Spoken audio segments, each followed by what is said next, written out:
A calm and methodical Robert McCall quietly reads a book while riding the Turkish railway, nearly 400 miles from Istanbul. He walks into the train's bar car and orders a drink, casually sitting across from his target. A Turkish man who kidnapped his own daughter from her American mother, not for money, but simply to hurt his ex-wife and get revenge. In Turkey. Yeah? Uh-huh. How about a man who kidnapped his own daughter and took her away from her American mother? When the man becomes aware of McCall's mission, he orders his men to take care of him. McCall surveys the room, sets his timer, and proceeds to punch, smash, stab, and neck snap all the goons. He approaches the father, who has shit his pants by this point, and explains to him that there are two kinds of pain. Pain that hurts, pain that alters. You don't want to go to war with him, because there will be consequences. Back in Boston, Grace, the mother of the kidnapped girl, arrives at her lawyer's office where her daughter is waiting. She breaks down in tears as she holds her little girl tightly in her arms. McCall is now living a quiet life, working as a Lyft driver. His most regular passenger is an elderly man named Sam Rubenstein, who is desperately trying to track down his long-lost sister. As McCall drives, he talks with some passengers, while silently studying others. One night, McCall is asked to take a young woman home who has clearly been drugged and possibly assaulted. Instead, he drives her straight to the hospital. After making sure she's safe, McCall heads back to the apartment of the men responsible. He calmly tells them to do the right thing. McCall looks around the room, sets his stopwatch, and prepares himself. One of the men swings at him, but McCall slices him with his own card. He then brutally breaks the bones of the attacker and his friends, one by one. When only one man is left standing, McCall tells him to call 911 and explain exactly what they did to the girl. In Belgium, Mr. Calbert comes home to find his wife badly beaten and crying. Suddenly, three men, Resnick, Ari, and Kovac, step from the shadows and shoot her in the head without hesitation. They force Mr. Calbert to sit down as Resnick pushes a gun into his mouth and pulls the trigger, killing him. Back in Boston, McCall visits a bookstore to collect a book he ordered. The clerk is Grace, and her daughter instantly recognizes him, though Grace doesn't know this quiet man saved her child. That evening, McCall returns home to find Susan Plummer waiting. They share a warm dinner, and Susan realizes she forgot it's the birthday of McCall's late wife, Vivian, gently urging him to get out and live more. Soon after, McCall notices his neighbor Fatima's garden vandalized with graffiti. As he starts cleaning it, Miles Whitaker, a young man who often talks with McCall and dreams of becoming an artist, approaches him. Should make the building do that. That's what they're supposed to do. Supposed to do and will do are two different things, Miles. Miles offers to help McCall remove the graffiti, but only for a price. Around the same time, Susan speaks with her colleague Dave York as they continue investigating the Calbert murders. The two travel to Belgium to examine the crime scene. Later that night, Susan returns to her hotel room. As she enters, two thugs follow her inside and attack. They shout angrily about money, but Susan fights back fiercely and manages to hold them off, until they eventually corner her in the bedroom. Back home, McCall is calmly watching Miles paint the wall when he receives a devastating call from Susan's husband, Brian, informing him that Susan has been murdered. McCall immediately flies to Washington, D.C. for her funeral. Afterward, he begins investigating her death, carefully reviewing hotel security footage and studying crime scene photos. Meanwhile, the two thugs are relaxing in their apartment, blasting loud music when they hear a phone ringing. The sound isn't coming from either of their phones. Confused, they spot another phone lying on the floor.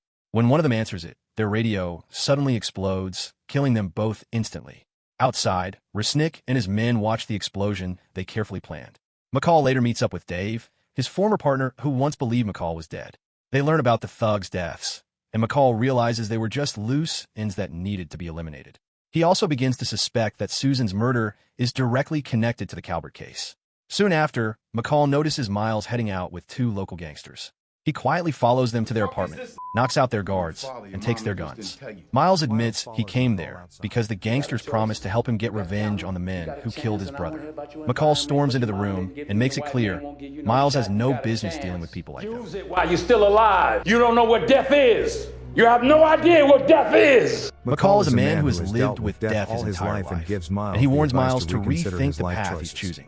Sometime later, McCall picks up a McCall is passenger driving who a claims he's passenger heading who to says the he's airport. going to the airport. Sensing something off, He gets McCall suspicious and deliberately takes intentionally the wrong route. When he points And this when he out, reveals the this, passenger the suddenly passenger pulls a tries to knife stab and him. tries to stab him. McCall drives around like swerves crazy to knock wildly, the guy around as slamming he the attacker manages to around the elbow him car in the face while repeatedly. repeatedly elbowing him The in guy the then face. tries to shoot The man then McCall, pulls out but a he gun, hits the but brakes and McCall manages hits the to brake disarm hard, and shoot him disarms 3 him, times in the and face. shoots him 3 He times takes in the the assassin's face. phone and McCall finds takes the coded assassin's information on phone, it before he discovers burns coded his car and information on dumps the it, body. then burns the car McCall and dumps takes the body. phone to Dave's McCall house brings where the he phone to meets Dave's Dave's house, wife and 2 where he meets daughters. Dave's wife As and they 2 leave the daughters. room, Once they McCall leave the shows room, Dave the information McCall on the shows phone Dave the and data traces on the the phone source back and to traces another the signal phone, back to another which phone, happens to belong to one Dave. that belongs to Dave He himself. reveals that after Dave he and finally the other men, confesses. who were After all he taught and the under others, McCall in the CIA, men trained by believed McCall in him the to be dead, CIA, they believed got McCall involved was in some dead, nasty they turned to business. criminal work. And when Susan Susan came found out, close to Dave exposing killed her them, himself. Dave killed her himself. Dave takes McCall Dave then outside takes to McCall reunite with outside to Resnick, reunite Ari, him with and Resnick, Kovac.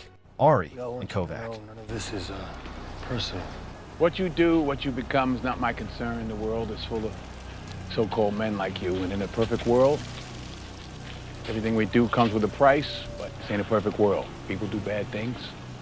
You're lucky you get a chance to set it right. Most of the time it goes unpunished. This ain't one of them times. The mistake you made was you killed my friend. So I'm gonna kill each and every one of you. And the only disappointment in it for me is that I only get to do it once.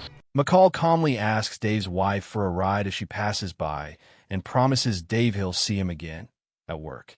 Knowing Brian could be targeted next, McCall moves him to a safe house until everything is settled.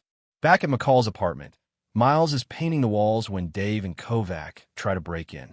Miles is on the phone with McCall, who quickly tells him to hide in a secret space behind the bookshelf. Miles squeezes inside, but the tight space makes him panic.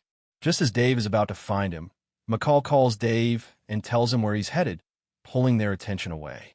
Miles thinks the danger has passed, until Dave suddenly grabs him at gunpoint and kidnaps him. McCall travels to his old hometown, which is being evacuated because of a powerful hurricane.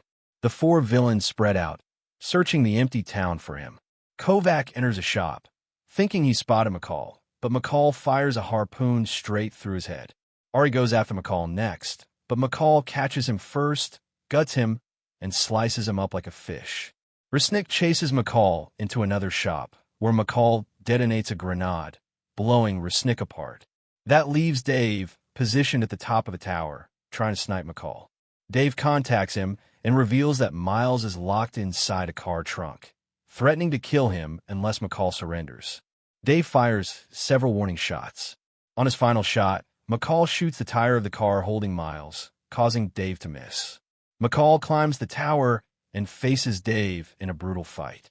Dave manages to cut him, but McCall gouges out Dave's eye, stabs him in the stomach, slices his neck from behind, and throws him off the tower to his death. McCall rescues Miles and sees he's been shot in the leg. He takes him to his old house, treats the wound, and stops the bleeding. Inside, we see photos of McCall as a soldier and pictures of his late wife, Vivian. Back home, Fatima discovers her garden fully restored. A large mural painted by Miles now covers the wall. Show